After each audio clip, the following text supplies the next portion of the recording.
안녕하십니까? 사도행전 64번째 시간, 하나님은 나를 향한 계획을 가지고 계십니다. 하나님은 나를 향한 계획을 가지고 계십니다. 라는 제목으로 하나님 말씀 증거하도록 하겠습니다.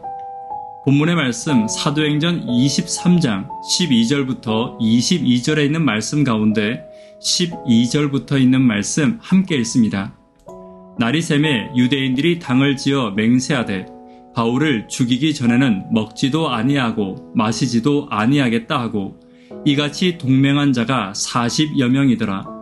대제사장들과 장로들에게 가서 말하되 우리가 바울을 죽이기 전에는 아무것도 먹지 않기로 굳게 맹세하였으니 내가 바라는 것과 생각하는 것이 현실과 다를 때가 많이 있습니다. 복음을 전하는 것과 신앙을 하는 것도 생각과 다를 때가 분명히 있을 것입니다. 그렇기에 신앙과 믿음, 그리고 복음이 항상 나에게 평안과 안식을 주는 것이 아니라 두려움과 떨림과 시험을 줄 때가 있고 성경은 그러한 현실을 가감없이 우리에게 전부 보여주고 있는 것입니다. 그러나 중요한 것은 두려움보다 더 큰 평안과 눈물과 떨림보다 더 큰 기쁨이 있다는 것을 성경은 강조하고 있는 것입니다. 더 큰 것이 있다면 작은 것은 능히 이길 수 있다는 것이 성경이 우리에게 말하고자 하는 것입니다.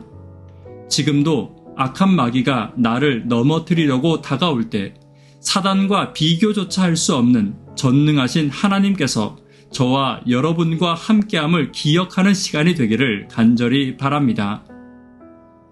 첫 번째는 악한 마귀가 살아있음을 기억해야 합니다. 14절입니다. 대제사장들과 장로들에게 가서 말하되 우리가 바울을 죽이기 전에는 아무것도 먹지 않기로 굳게 맹세하였으니 하나님은 살아계십니다.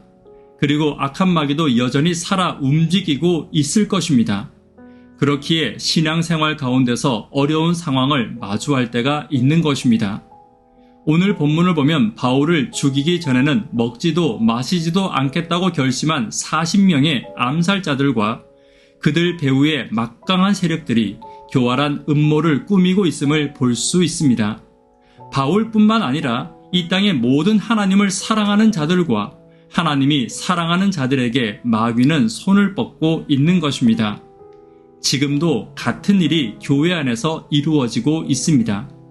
그리스도인들이 하나님의 일에 열심을 가질 때 악한 마귀는 내 마음속에 그리고 누군가를 이용해서 하와에게 말했던 교묘하고 악한 말로 지금도 나를 넘어뜨리려고 하고 있을 것입니다. 성경은 이것이 당연한 듯이 말하고 있으며 이것으로 인해 시기와 질투와 낙담에 사로잡혀서는 안 되며 교회와 하나님을 떠날 것이 아니라고 분명히 말하고 있습니다.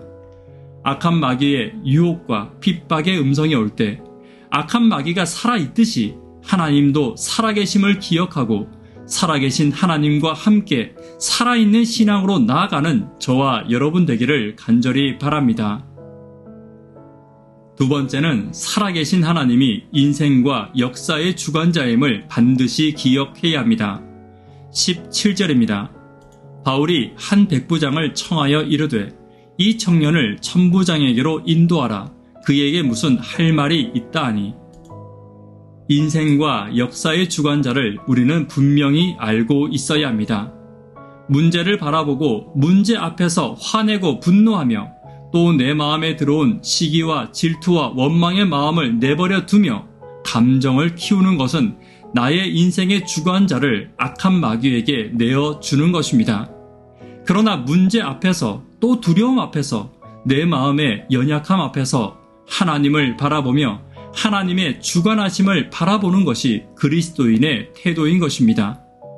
본문 가운데 바울을 보면 그는 어떤 두려운 일과 문제 앞에서도 결코 두려워하거나 하나님이 주신 길을 바꾸려고 하지 않았습니다. 그리고 그는 그의 마음을 결코 분노와 시기와 원망에 물들도록 내버려 두지 않고 그의 인생과 마음의 주관자를 하나님께로 분명히 하고 있음을 볼 수 있는 것입니다. 우리도 마찬가지로 전능하신 하나님의 통치와 섭리 아래 지금도 우리가 있음을 반드시 기억해야 합니다. 세상이 아무리 교묘히 계획하고 은밀하고 강한 세력으로 하나님의 백성들을 공격한다 하더라도 나의 하나님은 전능하신 하나님, 살아계신 하나님이심을 기억하기를 간절히 바랍니다. 인생의 위협과 내 마음의 분노 앞에서 두려움과 분노와 문제에 내 마음을 내어주지 않고 전능하신 하나님께 나를 맡기는 저와 여러분 되기를 간절히 바랍니다. 세 번째, 살아계신 하나님은 나를 위한 계획을 이미 가지고 계심을 기억해야 합니다. 22절입니다. 이에 천부장이 청년을 보내며 경계하되 이 일을 내게 알렸다고 아무에게도 이르지 말라 하고, 하나님은 나를 향한 계획을 가지고 계십니다. 바울을 둘러싼 상황이 어떻게 진행되고 있습니까? 40명의 암살자들은 이제 바울이 아니라 1000명의 정예병을 거느린 천부장을 상대하게 되었습니다. 그들이 은밀하게 진행한 계략이 발각되고 그보다 더 은밀하고 철저하게 바울을 보호하려는 계획이 진행되고 있는 것입니다. 성경은 말합니다. 하나님의 어리석음이 사람보다 지혜롭고 하나님의 약하심이 사람보다 강하다고 성경은 강조하고 있는 것입니다. 그렇기에 어려운 현실에 눌리거나 연약함과 미련함에 낙심하는 것은 그리스도인에게 어울리지 않을 것입니다.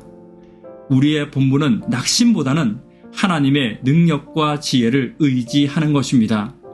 연약한 나는 나를 향한 하나님의 계획을 믿고 그 계획 가운데 내가 있기를 위해 기도하며 따라가는 저와 여러분 되기를 간절히 바랍니다. 말씀에 결론 맺도록 하겠습니다. 인생의 시험과 문제 앞에서 살아계신 하나님 바라보기를 간절히 바랍니다. 악한 마귀가 살아있다면 하나님도 살아계심을 기억해야 합니다. 살아계신 하나님은 인생과 역사의 주관자임을 기억해야 합니다. 살아계시고 전능하신 하나님이 나를 향한 계획을 가지고 계심을 기억하시는 저와 여러분 되기를 간절히 바랍니다. 기도 제목 함께 나누도록 하겠습니다. 구도자들을 위하여 기도해 주십시오. 청년, 학생, 어린이들을 위해서 기도 부탁드립니다. 장막회와 성경학교를 위해서 기도 부탁드립니다. 침례식을 위해서 기도 부탁드립니다. 지금도 살아계셔서 나의 인생과 세상의 역사를 주관하시며 나를 향한 계획을 갖고 계신 하나님께 인생의 염려와 문제를 맡기는 내가 되기를 위해서 기도 부탁드립니다. 이 시간 개인적으로 기도하도록 하겠습니다. 감사합니다.